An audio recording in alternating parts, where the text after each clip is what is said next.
Namaste. I'm Dr. Manmohan, speaking to you from Bangalore.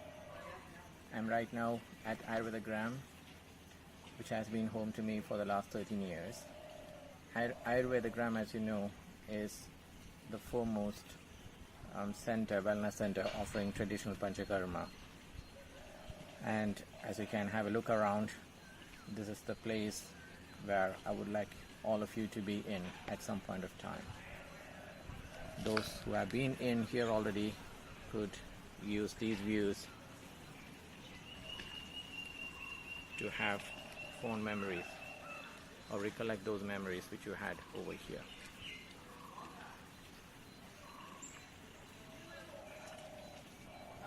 There you are.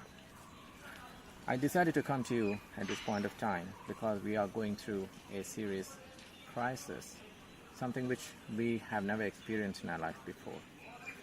Most of us are holed up in our rooms and following the instructions what the local administrators have instructed, and many of us are stressed, not just for being with our families, but being in a state in which we are confined to a small space. Technology has ensured that we can't be confined that much virtually, but physically we are, and that plays a lot on our minds. Let us face some facts. Here, my next few minutes are dwelling on how we can be secure from an enemy which is invisible and which happens to be at the gates. It's a very clear and present danger for those of us who have not yet been infected with this pathogen. And it has many lessons for us in future as well. But let me speak about the enemy first, and then where the target of that enemy happens to be. A lot of you have read about plenty of data on the website about the coronavirus family, its members, and specifically about this particular pathogen called COVID-19, technically known as SARS-CoV-2.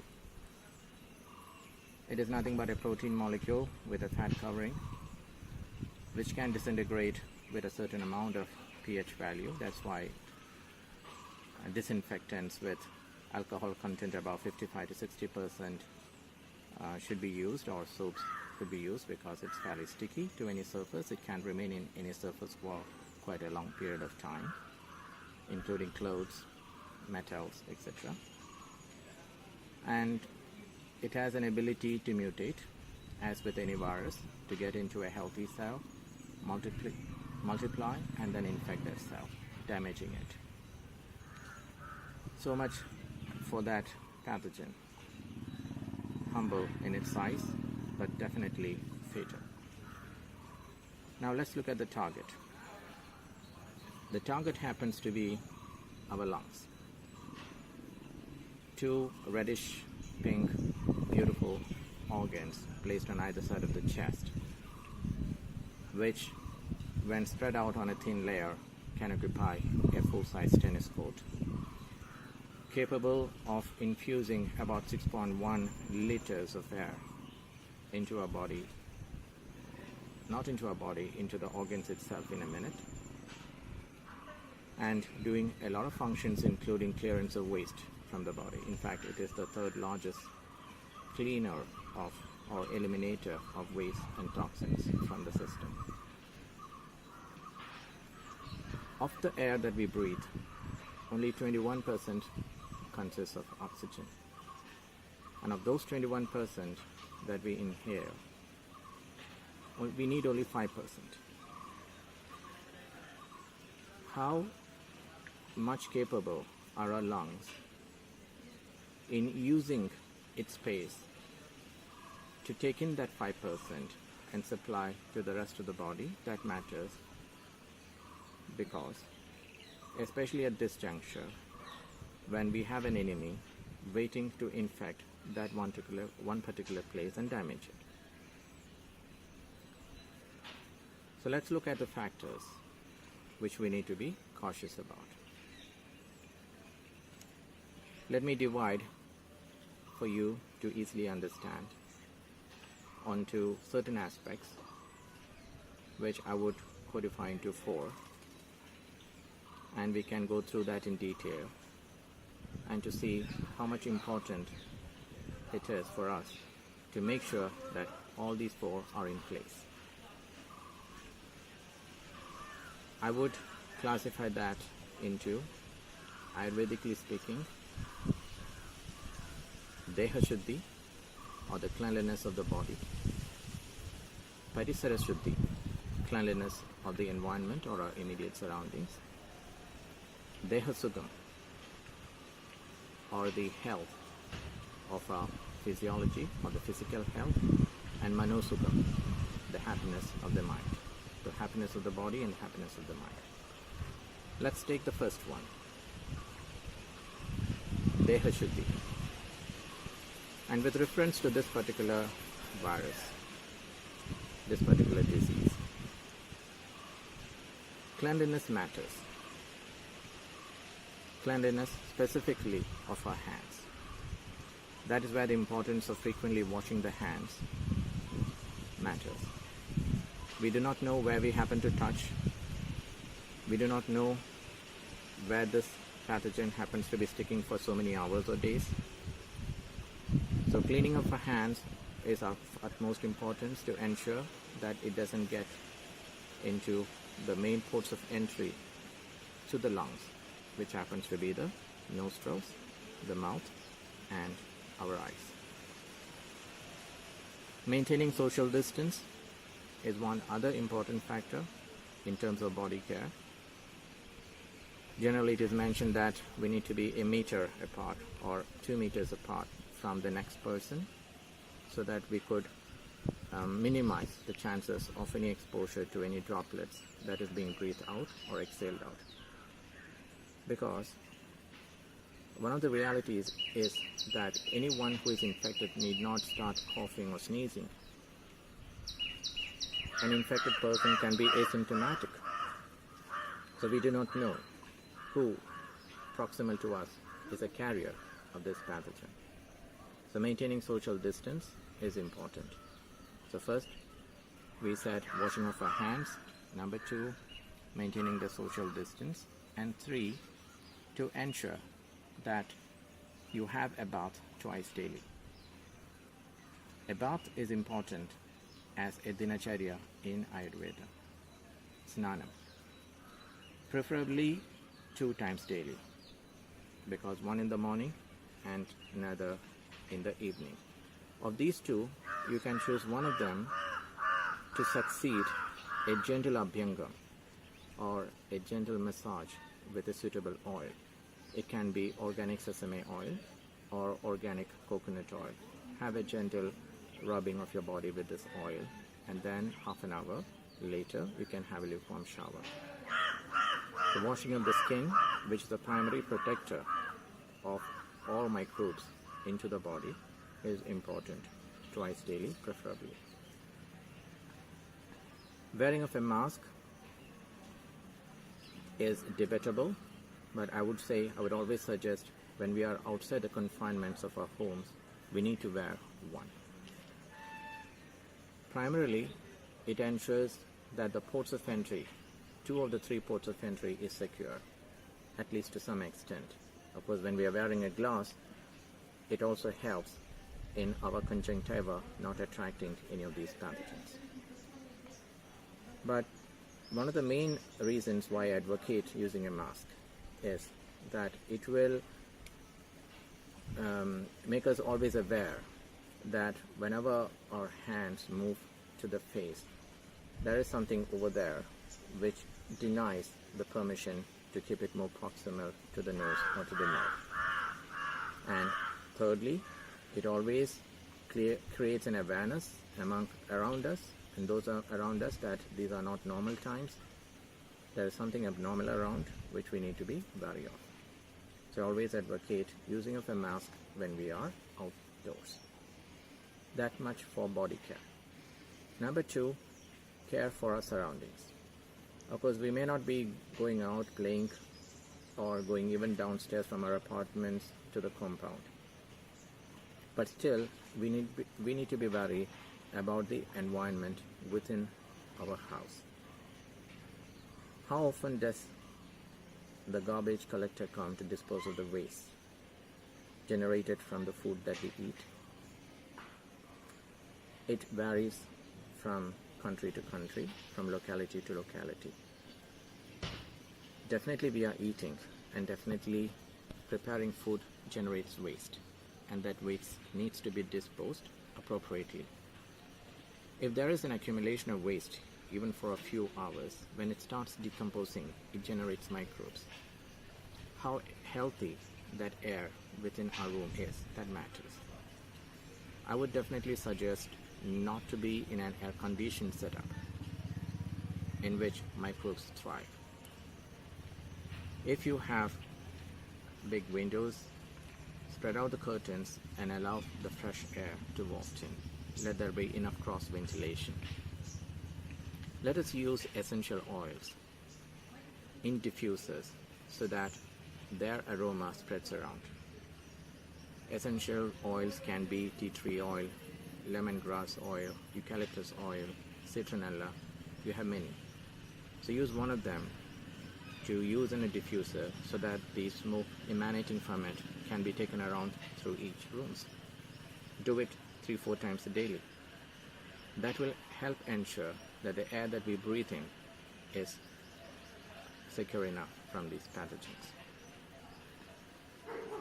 So we covered two, Deha Shuddhi and Parisara Shuddhi. Parisara in Sanskrit means surroundings or the environment. Now let us come to Deha Sukham, or how happy our body can be. This is a living entity. We need to make it happy. And special times invite special precautions to be taken. Number one in this would be drinking enough water, hydrating yourself well. If you're not feeling thirsty, ensure that you make it a point, have 1 glass of water each hour.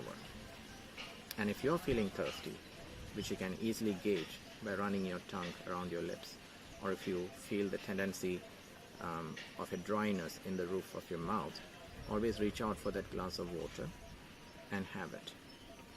Keeping your throat moist is important at this time. Drink enough water.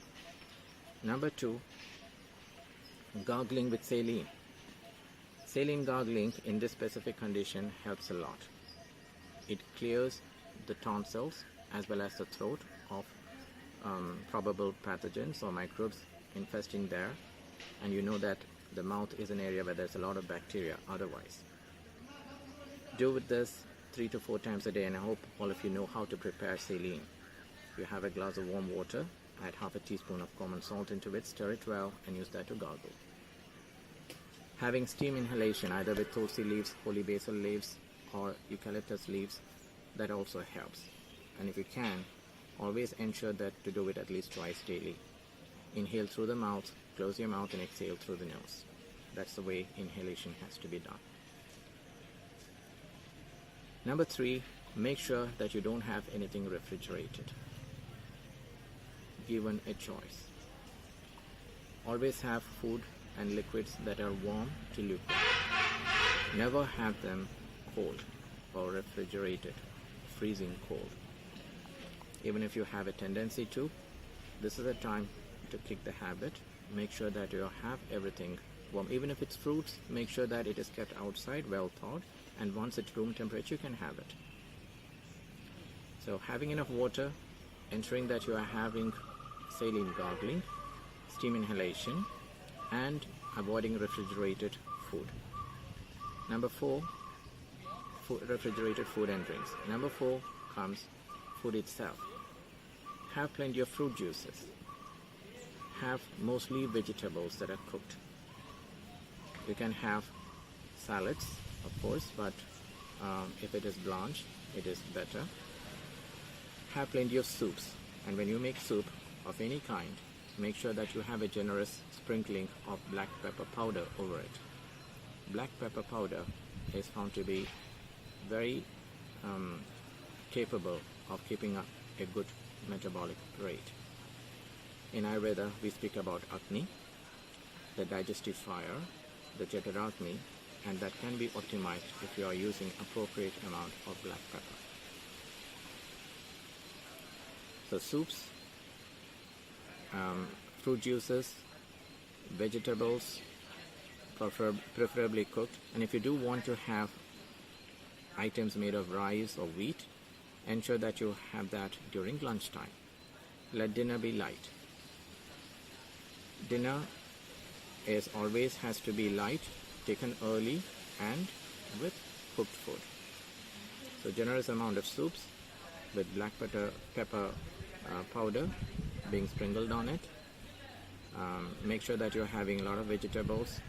I'm not suggesting that you need to be a vegetarian. It helps definitely, but even if you're having meat or fish, make sure that you're not having it every day. Make sure that you're having it every other day or every 2 days, like that, but always nicely cooked. Then comes medicines. In medicines, I would divide that into two categories. Something which you can always use as a precaution, and something which you can use as a curative factor. Certain natural herbs it's better to keep at home. Turmeric, organic turmeric powder is one. As I mentioned earlier, powdered black pepper is another. Ginger, fresh ginger is something which you can always keep handy. And so is jaggery. Now what can you do with these? If you can have those of you who are not intolerant or sensitive to milk, a glass of warm milk, half a teaspoon of organic turmeric powder into it. Mix it well and have it twice daily. That would help in all respiratory discomforts. Having a tiny portion of skinned ginger mashed and mixed with a teaspoon or two of jaggery, make it into a paste, and having that little by little throughout the day, that also helps in optimizing the Agni which I mentioned before, the digestive enzymes, and it's a good antipathogen, antimicrobial. The black pepper we discussed. You can use it on the soups that you use throughout the day. So these are the simple things which we can keep at home. Honey is also something which you can keep there ready. And lemon. Use lemonade frequently when you're feeling thirsty. 3 or 4 times a day you can have fresh lime squeezed with some water and some sugar or salt as you deem fit. Medicines which are mostly aimed at protecting the lungs and to help boost the immune system, because that is one area which we don't have a ready-made meter or device to gauge how secure our system happens to be immune-wise. Many of us would be taking medicines for quite a long time for several other problems, and we do not know how much these medicines were capable of degrading our natural immune strength. And we don't have a facility to measure, as far as I know, how much propped up or how much well honed our immune system is. But in Ayurveda, we do have medicines which are specifically aimed at boosting or enhancing the immune strength in each one of us. Chyawanprash, which is an elixir, a black paste, which most of you are familiar with, is one important medicine, one important recipe in this. And as you all know, do not eat Chyawanprash, always lick it. Lick a tablespoon of Chyawanprash at bedtime or early in the morning. You can use Indugandham Kashayam, it comes in the form of tablets, and at the end of this talk I will tell you where to get those from. 2 tablets each day before breakfast and before dinner. That would suffice. You can also have tablets like Immugest, which is one of the products of Kerala Ayurveda Limited, the parent company of Ayurvedagram. And there are other medicines as well, which we will have to discuss one-to-one. I need to know as to what all problems, health concerns that you have otherwise in order to mention those.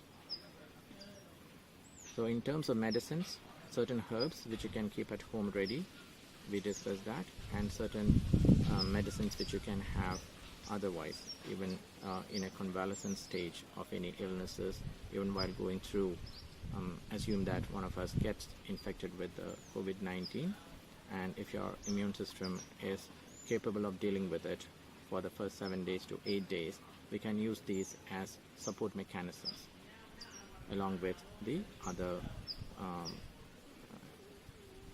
instructed systems which need to be put in place to help deal with the disease. Now let us come to the fourth aspect, which is the Manosukam, or the happiness of the mind, which I consider as the most important at this stage. Well, in India, we have extended the lockdown for another 15 days. In Bangalore especially, where I am right now, I'm away from my family, but I'm happy to be in a place where it is more secure. And this brings up a certain amount of stress in us. We are not sure about what is in store for the future. Many of us are doing different professions. Some of us may be entrepreneurs, some of us are working in companies, some of us must have just started a career, different stages of life. But at this point, the general thing is that no one is sure is what's going to happen for the next 6 months, especially the next 2 months. How to relieve the stress? Of course, we have been through trying times before, and we know that a calm and relaxed state of mind is paramount in making us go through that phase. That will help us lead us through those stages in our lives. There are many tools to help keep the minds calm.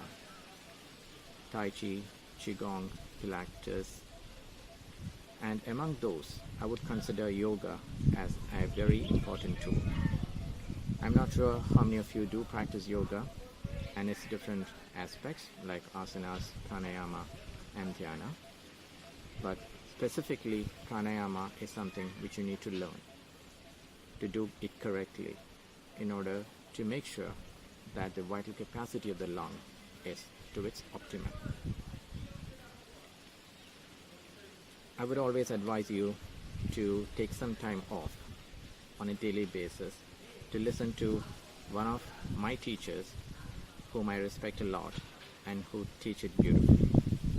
His name is Manmohan R, and those who are familiar with Ayurvedagram is familiar with that name as well. So watch our website, our Facebook pages. There are a lot of videos in it in which Master Mohan R extols the virtues of pranayama and teaches you how to do it correctly. Don't forget. Apart from yoga, another thing is to ensure that we talk to our family and we are keeping them as a team with us. It can be our partners whom we do love.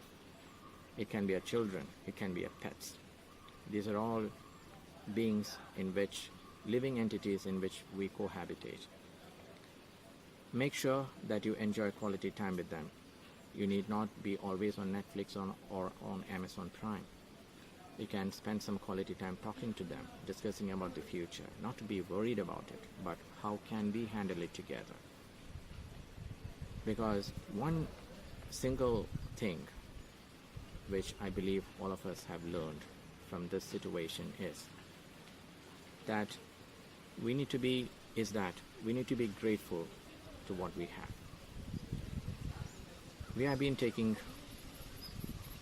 so many things for granted, and what we now realize is that those are things which we should have given much more importance to. As a human being in general, as an individual in particular, as a family man, and as a citizen of that particular country which you happen to be in, we all do have responsibilities big enough to ensure that we continue as a species and we allow other species to cohabitate with us. And with that message, I hope that those things which I discussed right now, the four aspects, the Deha Shuddhi, the Padisara Shuddhi, the Deha Sukham and the Mano Sukham, is very clear. If you do have any doubts, of course you can contact me directly. My email address is drmanu@ayurvedagram.com, drmanu @ayurvedagram, ayurvedagram.com. My phone number is 93421-87721. I repeat, 93421-87721. Please don't forget to add +91 in front of it. You can always visit our website www.ayurvedagram.com. And with regard to the medicines which I mentioned, you can go to www.keralaayurveda.biz, Kerala, Kerala, Ayurveda, AYURVEDA,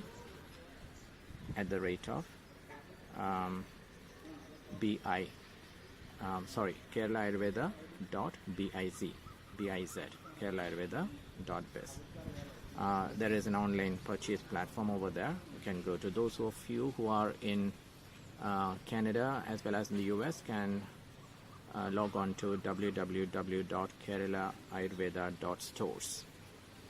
Okay, and if you don't get any medicines over there, you can go to products@keralaayurveda.us. Email to products@keralaayurveda.us. You will get your products from there. So that is for the time being, and let us hope that this period will pass away. It has already given us enough messages to take care of our health, both bodily and mentally, and to make sure that each one of us are not ever independent. We are all dependent. We are all dependent on so many things around us, living and non-living. Let us learn to respect them. So see you sometime later, and I hope